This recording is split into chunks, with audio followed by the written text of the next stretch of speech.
The arts and entertainment are now the United States' #1 export. It's a huge, huge industry, and the impact on the economy in Wisconsin would be vast.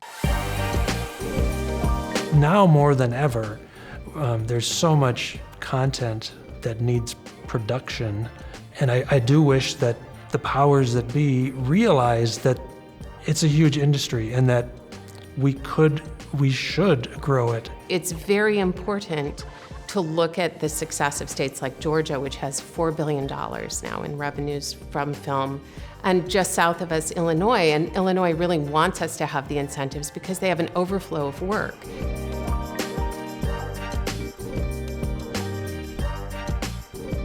I'm currently working on a couple projects right now, and one of them is specifically about Wisconsin, but the reality is it won't be filmed in Wisconsin. You can get people to meet you halfway, but if in Wisconsin we don't even have a film office, if we don't even have a starting point, well, then it's, that's a no-go. And as much as I want to push back on that, you can't do anything. People need to set up insurance. They need these very basic business needs. I've heard for so long in this state, Wisconsin is open to business. Is it though? It's not currently from a film standpoint. There's a lot of money to be made. I mean, I've seen it. There are so many different people that stand to benefit from incentives. And it's not just the studio itself or the production company itself that chooses to come into Wisconsin, but it's the local communities. Incentives would be a great thing for this community in a lot of ways, simply because it would allow for people who might not necessarily have access. It would help out with bringing in bigger talent. It would help out with being able to hire the right crew here who they might not be able to afford. I think one of the fundamental misconceptions is that we'd have a situation where a big corporation, big studio comes in, gets the tax benefit, and leaves, and the state doesn't benefit. So a well-constructed tax incentive provides that the incentive only goes to those expenses directly made in the state. The state supporting arts is important, but as we all know, it's a business as well.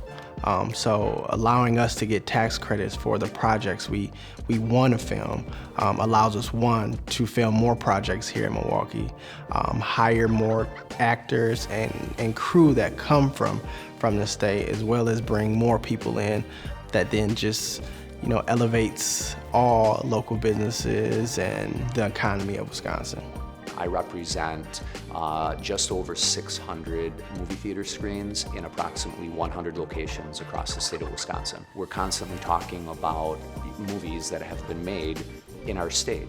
It's an economic boom, not only for the entire state, but specifically you can drill down to that individual region where the production took place. And a lot of our theaters will say that, specifically with Public Enemies, when that movie opened, the grosses on the opening weekend and in the subsequent weekends, those are some of the highest grosses at some of those locations that have ever been seen. There is a number of projects right now in the hopper for Give Me Liberty Manufacturing that we created with Alice Austin.